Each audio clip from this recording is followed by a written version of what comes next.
All right, guys, we need to go ahead and get started. Karen, do you mind to close that door? Thank you. All right. Well, we've been going week by week, chapter by chapter in Genesis, and we're finally up to chapter 15. There's a lot of wonderful things going on in Genesis chapter 15. And so, as always, this class is a moderated discussion, essentially. I will help move us through the chapter. But if you have things that you can add, if you know something about it, by all means, let's talk. Let's see what you got, and let's all leave edified and growing in this together. So, Genesis chapter 15. I'm going to start on this side today. Tyler, do you want to read verse 1? We're just making attention to you because you've sneezed, so God bless you. After these things, the word of the Lord came unto Abram in a vision, saying, Fear not, Abram, I am thy shield and thy exceeding great reward. Yep. So after Abram, has just gone through this very interesting situation, you need another one? Abraham has, well, first off, he's still Abram. Kills me every time. He has just gotten back from the slaughter of the kings. He is met Melchizedek, one of my favorite Bible characters who there's almost nothing said about. And we pick more things up in the New Testament than we do in the Old even. But there is this time where he's just gone out, he's won back out of fighting warriors to win his family back and receive everybody back safe, even returning to the king of Sodom, the people that were taken from there, including his nephew Lot. And we talked about how that's already a bad scenario, and you can already see the progression, how Lot went from facing Sodom to being in Sodom to becoming kind of a judge in Sodom. And so not necessarily what you'd hope to see out of your family. We always wish the best for people in our family, and sometimes we see them do things we're not necessarily happy about. But nonetheless, Abram still loved his nephew and went after him, and so this is happening on the tail end of that. This is what the last thing we've talked about before this. And after these things, the word of the Lord came to Abram in a vision, and he told him, Fear not. Now, if Abram was going to be afraid, I think he would have been afraid last chapter. But he seemed to have been all about it. He's like, all right, we've got our trained soldiers, let's go. But he says, I am thy shield and thy exceeding great reward. So it's interesting. God says he will be Abram's defender. And we've already seen God supernaturally protect Abram and Sarai, whether that's from messing up the line through Pharaoh, whether that's through the influence of Lot being there after God told him to separate, whether it's even in this battle that he's just gone through. God has supernaturally protected him and kept him the way he needed to be. And he tells him he's not only a shield, but his exceeding great reward. Now, imagine God says, I am your reward. Man, that's good. Man, that's good. Well, if he's the reward, it's certainly exceeding great. I mean, right. Yeah, so God being your reward is beyond enough, is what I just wrote down. So thank you, Rhonda. I feel like you read ahead. She probably did explain it to me. That's probably where I learned it. All right, verse 2. And Abram said, Lord God, what wilt thou give me, seeing I go childless, and the steward of my house is this Eliezer of Damascus? Yeah, so, God has come to him and said, you know what, I'm going to be your reward, I'm going to be your shield, and he's like, that's great and all, but what about the other thing you promised me? What about that child I'm supposed to have? Now, you have to understand, Abram received the promise at 75 years old. Some unknown amount of time has passed. He's got to be younger than 86, because that's when he has Ishmael. So you know that it could have been a few years at this point. Now, we've talked about this before. If you haven't done something you promised to me and it's been a few years, I don't believe you. I'm just saying, if it's been a few years and you promised, I'm out. Like, I'm totally expecting not to get that. Yeah. Where's the $20? I gave up on that a long time ago. But seeing that, he says, look, I have no child still, but I have this steward of my house. Maybe God will use him. Maybe God will use this Eleazar of Damascus. And so Abram still recognizes that his role as being a father of many nations will not be possible unless he has an heir. He knows someone's got to take the mantle from him. Somebody's got to come up behind him. And so he's looking at it in a very natural way. He's like, look, I don't have a child yet. I'm probably in my lower 80s. Guess it's not happening. That's okay, whatever. And he's trying to figure out the best situation here. He does, and he has to think about that. He's got to figure out what he's going to do with that.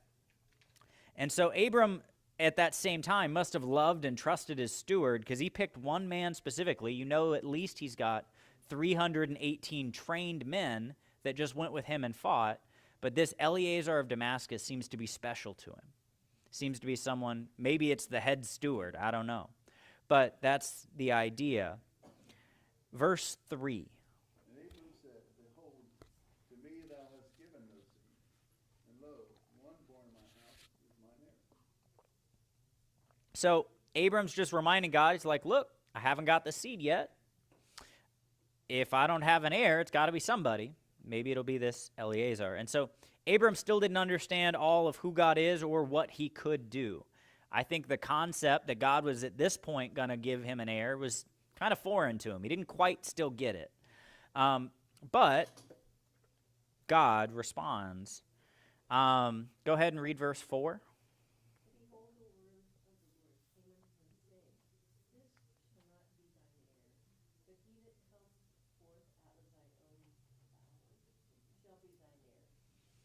Okay. Jerry, do you want to read the next verse? Yeah, as soon as I figure out where it is. Perfect. That's my best one. He brought him forth abroad and said, Look now toward heaven and tell the stars, thou be able to number them. And he said unto him, So shall thy seed be. Man. So God brings him the same promise again and said, look, it's not going to be this Eleazar. It's going to be someone from your own bowels. It's going to be your own family that you bore. Well, she bore, and you helped, kind of. But it's going to be your own child, and you will have as many seed as the stars of heaven. So we talked about this a little bit before. I think this can't be literal. There's billions upon billions upon billions of stars. There's not been anywhere near that amount of people that have ever existed. I think it's just a figurative way of saying your seed will be a lot. Yeah, he notes it as the sand of the sea or as the stars in heaven. Now, could this also have in view the spiritual children of Abraham? Maybe so. I don't know. But at this point, he's definitely talking, you're going to have a physical posterity. A physical posterity. So God then reiterates his promise that Abram's heir will be his own descendant, and he notes the number. Go to verse 6.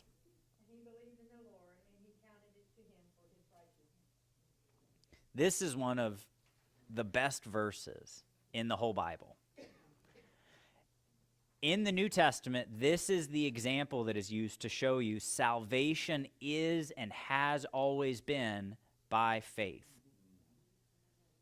Old Testament, New, it's always about trusting God and what he has revealed. Now, they don't have all the revelation you've got in the New Testament, but they would trust God as far as he has revealed the truth to them, and God would bless them for that. Now, this renewal of God's vow to Abram caused Abram to believe God. That was the correct response. And God counted the belief as righteousness. Now, we already know for sure Abram does not have actual righteousness himself because we've already seen a couple things Abram's messed up. And frankly, we're in that boat too. We also have our own sins, our own faults, our own things. And that's why Abram is that perfect picture. When you reference the Jewish people who became self-righteous, when you reference the Jewish people that Abram, all the way back then, was accounted righteous because of his faith. Abram is the patriarch, and he becomes that archetypal example. And this is used to convince the Jews throughout the New Testament. Specifically, if you want good verses on this, Romans 4:3 talks about it. If you look at Romans, it's chapter 1 is you've got the gospel is the power of God unto salvation. You've got the concept that man is inexcusable because God has clearly shown that he's there, that he's real, and instead of accepting God, we have denied him, and we've turned the truth of God into a lie, professing ourselves to be wise, became fools, and we decided we would not glorify him as God, is what chapter 1 says. That's the general condemnation of man in general. In chapter 2, he talks about the religious man, whether that be Greek or Jew, the one who thinks he can keep the law. Well, your conscience, even if you don't know the law, will condemn you. That happens in Romans 2:14 and 15, somewhere in there. And then Romans 3, you've got this concept that it's not just the Gentile, it's not just the worldly person who's denied God, it's also the religious person who doesn't truly know God and accept God on his terms, that being faith. And therefore, everyone in chapter 3 is condemned. Everyone has sinned and fallen short of the glory of God. That's Romans 3:23. And it ends Romans chapter 3 by saying, therefore, we know that they are saved by faith without the deeds of the law. That's Romans 3:28. So as you go into chapter 4, he's explaining to the Jews, it's always been through faith. And it opens up to Abraham because he's the example. He's the one they all look back to. He's the beginning of the Jewish nation. And so you get a similar scenario happening in Galatians chapter 3. It doesn't go through all of that, but Paul is trying to argue that salvation is not works plus faith. He begins in chapter 3 saying, "Oh, who hath bewitched you, O foolish Galatians?" And he's saying, if you started in faith, why do you think you're going to continue by works? Why is it you think that it would start by the Spirit and not continue that way? And then it says, don't you realize that Abraham, it was accounted righteousness based upon his faith? And so it keeps bringing this up. Now, not that if you're a Christian you shouldn't have good works, because you should, but your good works are not your salvation. They're the evidence of your salvation. So note even this in the example of Zacchaeus. When you reference someone who's truly a believer, they're a son of Abraham. Somebody read Luke 19:9-10. Should be the top of page 2. Jesus said unto him, this day is salvation come to this house, for so much as he also is the son of Abraham. For the Son of Man is come to seek and to save that which was lost. So you see how he also is a son of Abraham because Christ has saved him. You saw his faith turn into action in verse 8, and you kind of get this concept that Zacchaeus, who was a wicked man, has now faith in Christ, and now he is therefore a son of Abraham. Verse 7, where were we?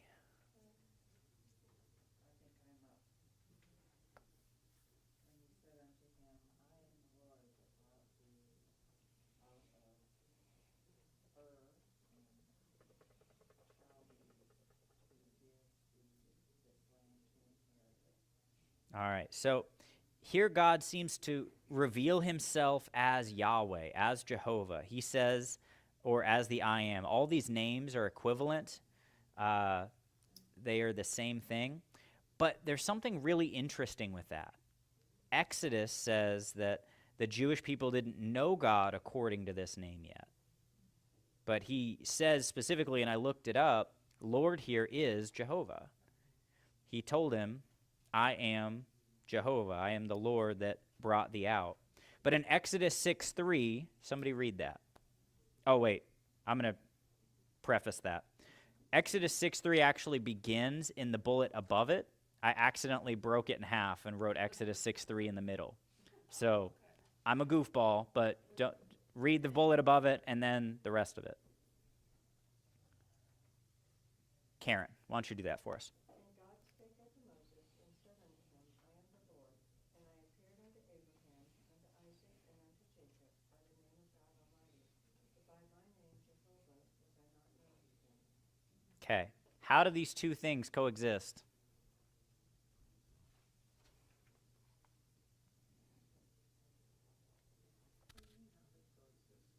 Well, in Exodus 6:3, he says, they did not know me by my name Jehovah, and he's talking about Abraham, Isaac, and Jacob. But in verse 7 of Genesis 15, he says, I am the Lord, I am Jehovah, is what he says.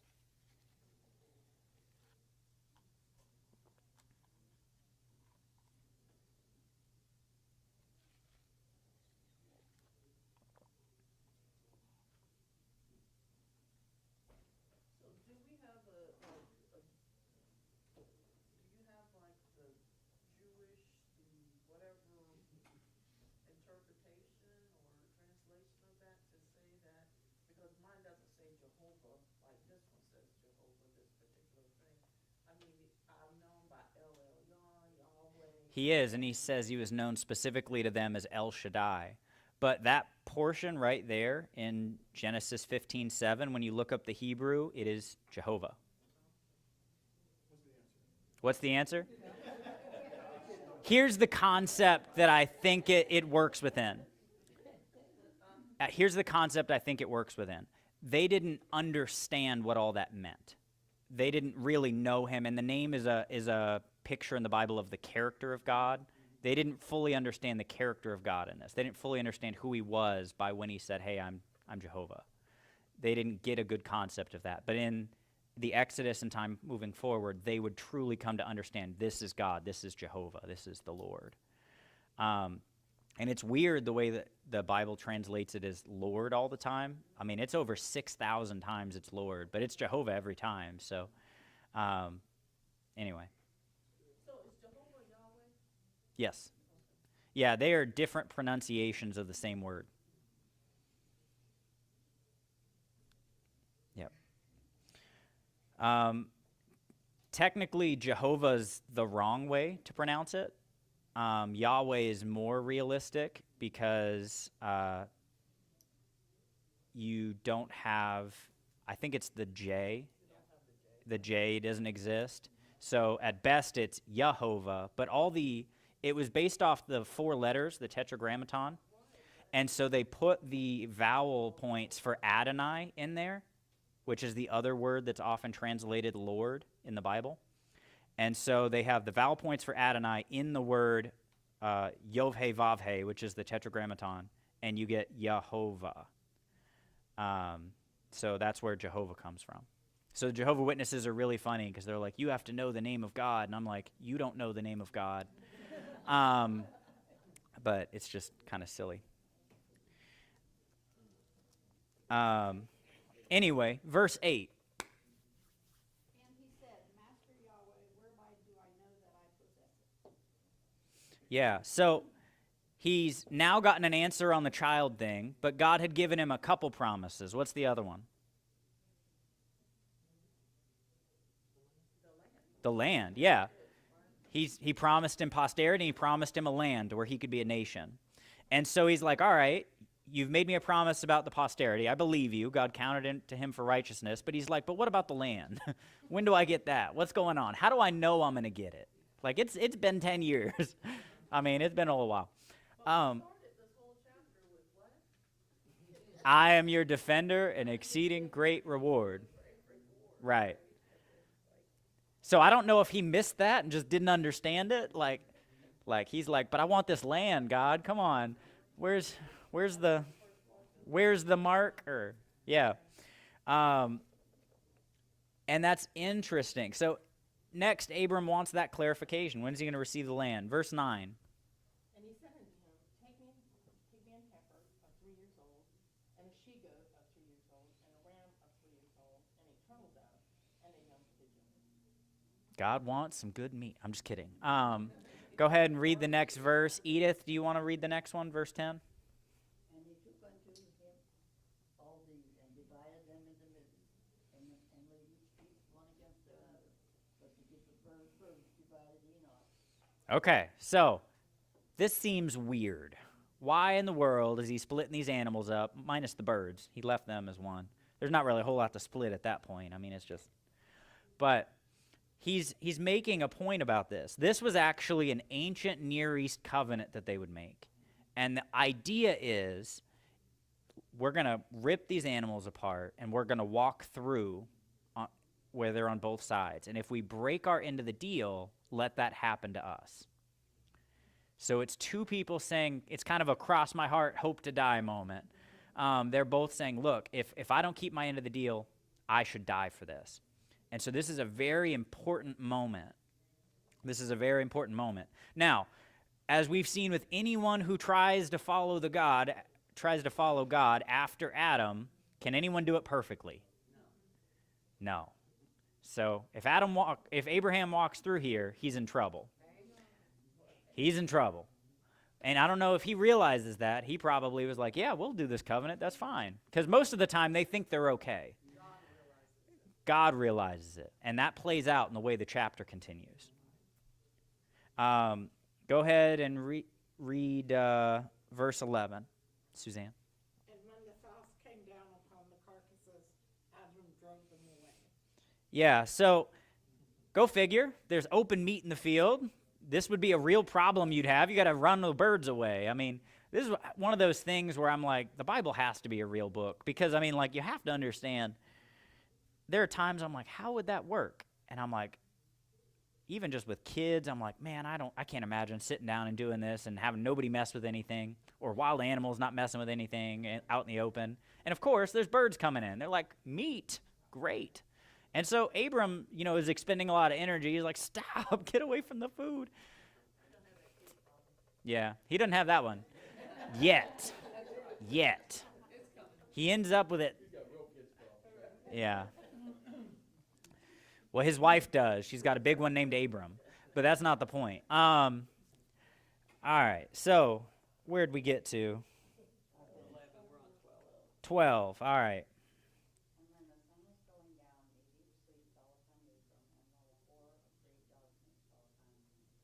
So this is interesting.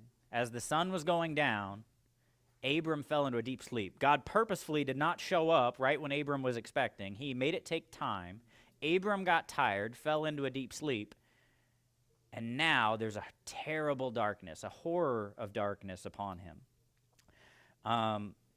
Now, the sun was gone down. Abram was seemingly put, I would almost say this could be a supernatural sleep that came upon him. And a similar thing happened in the creation narrative. When we go back, what's it say? Genesis 2, 11, and 12. Faith, do you want to read that for us? Or, I'm sorry, 21 and 22. Thank you. It's on the paper. Is it Rhonda's turn? I'm sorry, Rhonda, go ahead. My bad. I'm so sorry. All right, here we go. And the Lord God caused a deep sleep to fall upon Adam, and he slept. And he took one of his ribs and closed up the flesh instead thereof. And the rib which the Lord God had taken from man made he a woman, and brought her unto the man. Yeah. So, again, God caused a deep sleep to fall upon Adam. Now, my wife must think that happens to me every night, because once my eyes close, they don't open until the morning. Like, unless the house is on fire, I'm not waking up. Really, I've got a terrible story about that. Our first child, we were in the hospital. She'd had the baby. I mean, she had been on, like, Pitocin all night, and we had the baby. And the first night we were there, I fell asleep after everything was done. I didn't just fall asleep in the middle. I wasn't, like, a bum. But I fell asleep, and she could not wake me up to get the baby in the middle of the night. So she got up, and I will hear about this for the rest of my life. It wasn't on purpose even. I would have gotten up. I just couldn't wake up. So it was the first child. Yeah, it was. I know. I set a bad precedent. I did. I'm getting a little bit lighter of a sleeper over time, but it's... Yeah. Well, luckily, after the third one, we started having them at home, so we're both a lot more comfortable anyway, and so it's a lot easier. That's right. I don't need any help waking up now.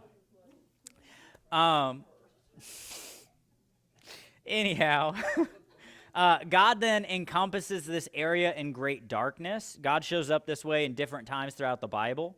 Exodus 20, verse 21. John, you want to read it? Sure. And people stood far off, and Moses drew near unto the thick darkness where God was. So we have this concept. This is where God is. He's here. He's shown up. And to be in the presence of God as a sinful person would probably feel terrifying. It'd be a horrible feeling. Now, it's probably awesome, but at the same time, most people who come into the presence of God aren't saying, man, this is so cool. They're like, please don't kill me. They fall down as dead a lot of times. We typically don't associate darkness with the Lord, right? Well, but that's because he probably shrouds himself in darkness because that light would be blinding. All right, so verse 13. Bob, is that you? I think so. That's just like me. It's what I'm good for. And he said unto Abram, Know of a surety that thy seed shall be a stranger in a land that is not theirs, and shall serve them, and they shall afflict them 400 years. Ah, interesting. They're going to go serve in a land that's not theirs. This is God's proof of his promise. This is how he's answering his request. How shall I know that I'll inherit the land? God says, fine, I'll give you an answer. Your people are going to be in a place that is not theirs. They're going to serve another people for 400 years. Yeah, don't be afraid. I am your exceeding great reward. Yep. All right, verse 14. And also that nation whom they shall serve will I judge, and afterward shall they come out with great substance. All right, here's where all this stuff's coming back in. Yep. So this is going to be at least twice God makes a fool of Pharaoh and takes all his money. So I'm just throwing that out there, but poor Egypt. But you know, you'll notice this happens a lot. Sometimes God will send his people into a place of captivity for a while, and when he brings them out, he will bring them out and judge the people who had them. You see this with the Assyrians. You see this with the Babylonians. You see this all the time. You see this even in the book of Judges. When they have their time of rest, they will generally put the people to tribute or do things like that. And so God will make up for that. Yeah, even the Holocaust. Man, if you saw do you guys ever notice what happened to Germany after the Holocaust? Do you guys have any, or even after World War I?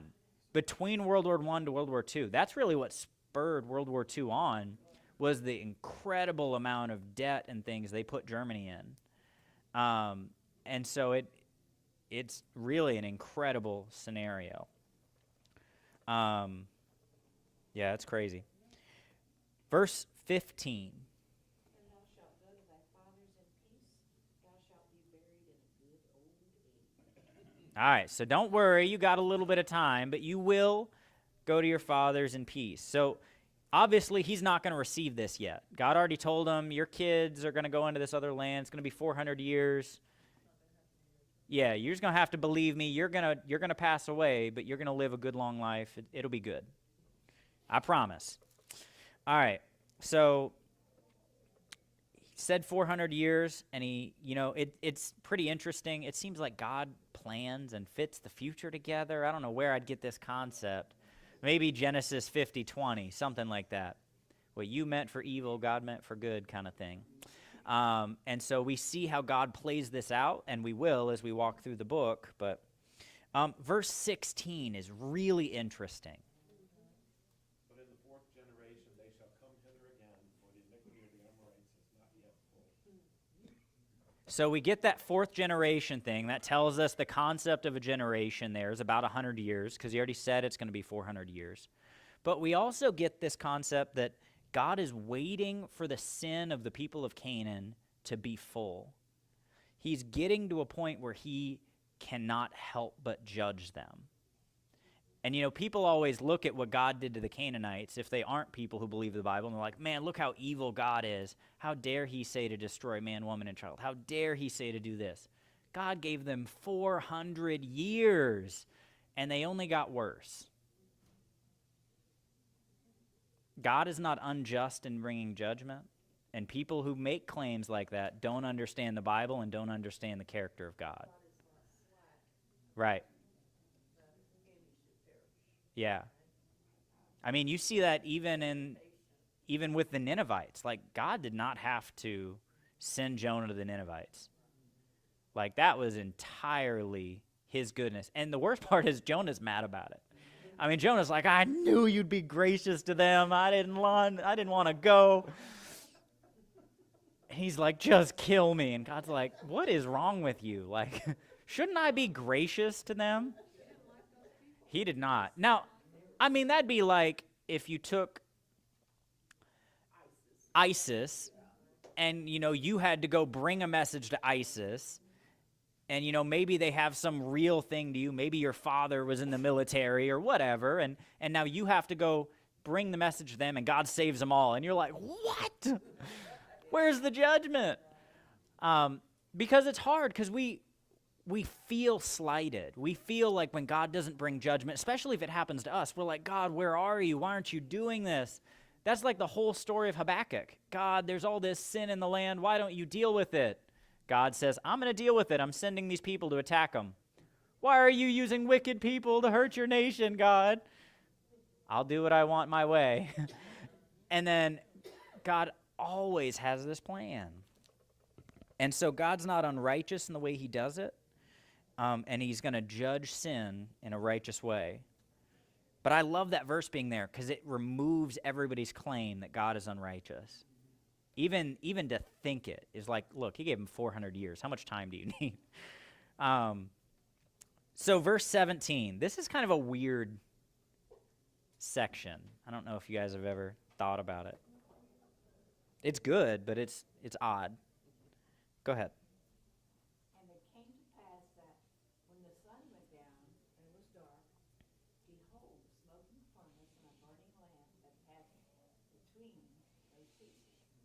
Now, this seems to be a kind of theophany of God. So if anyone's not familiar, a theophany is a physical manifestation of God for a temporary period of time. Does anyone know the greatest theophany we've ever had? Nope. Jesus Christ. It is a temporary physical manifestation of God that we get to have in our presence. The answer, it is. If you are at least 50% going to be right if you just throw the name Jesus out there. And you know what? The kids know that. And that's why that's the first thing they say. No matter what we're learning about, we could be learning about Satan. And they're like, Jesus. And I'm like, no. I'm like, stop it. I had a little boy say that to me once in children's church when I was doing it. And because he always answered. Mm-hmm. He said, Connor. He said, Miss Anna, the answer is always Jesus. And you know what?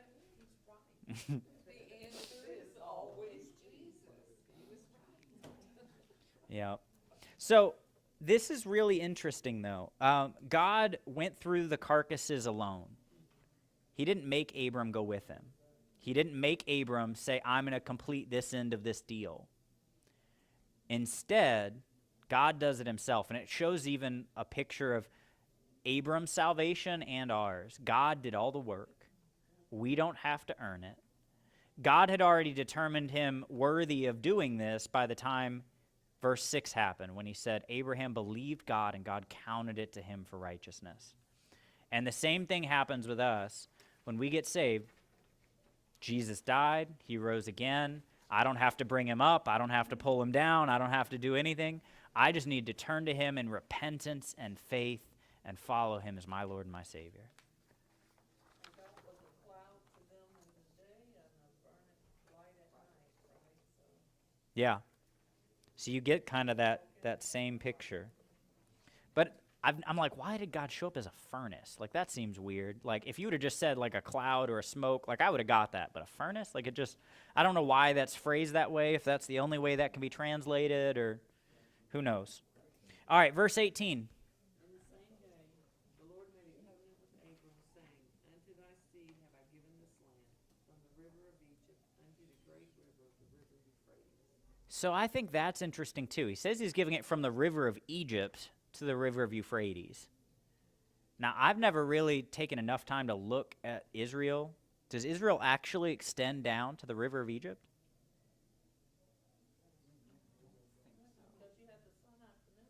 Well, that's what I'm saying. Like, so part of me is wondering if they're supposed to have that land and just don't. The understanding I had is they never took all that God had promised. Sure. I'm not sure they've ever possessed the whole land all at one time. Sure. But see, there's that thought. Like, it says from the river of Egypt to the great river of Euphrates. And I'm going to be honest, I don't know exactly where the great river Euphrates is, so I'll have to look that up in my own time.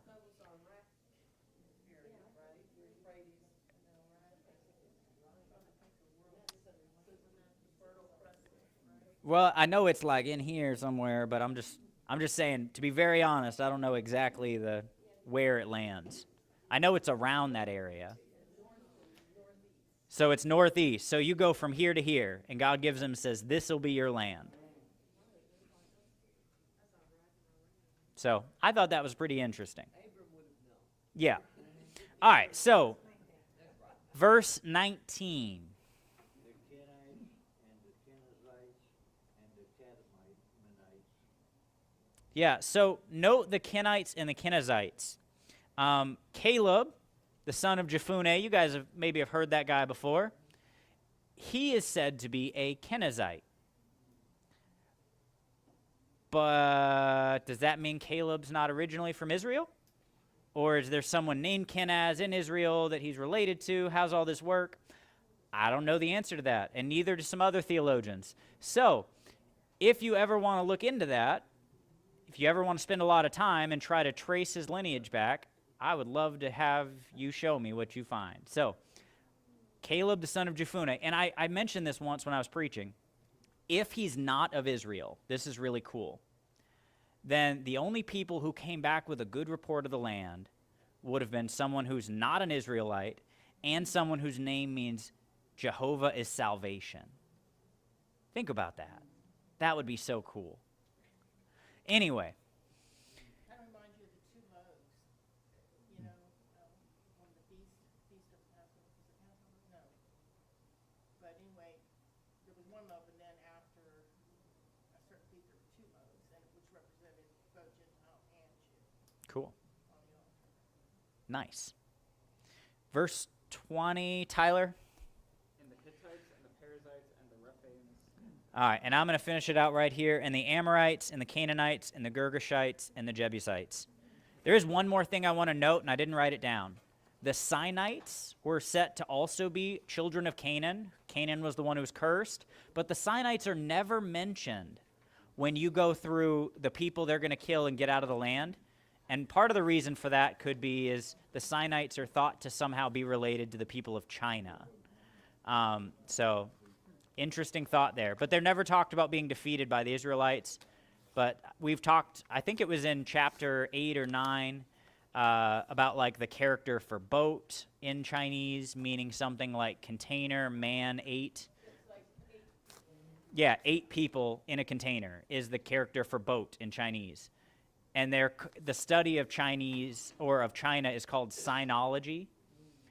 And we don't find the Sinites anywhere after we originally are told they're part of the line of Canaan.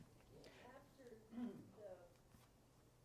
dynasty, before the dynasties, they always chose a ruler who was they deemed as the most righteous. Yeah. And then a very powerful person came and then he passed it on to his son and they no longer chose. Gotcha. But anyway, I thought that was pretty cool. It's just something I've been noticing as we walk through this. So that's Genesis chapter 15. We've got a great picture of salvation. We've got a great picture of what God did through Abram and what he will do for us, and God keeps his promises. So that is today's lesson. You guys have about 5 minutes before service starts. I meant to get you done a couple minutes earlier, but enjoy. Hopefully you guys have a great service.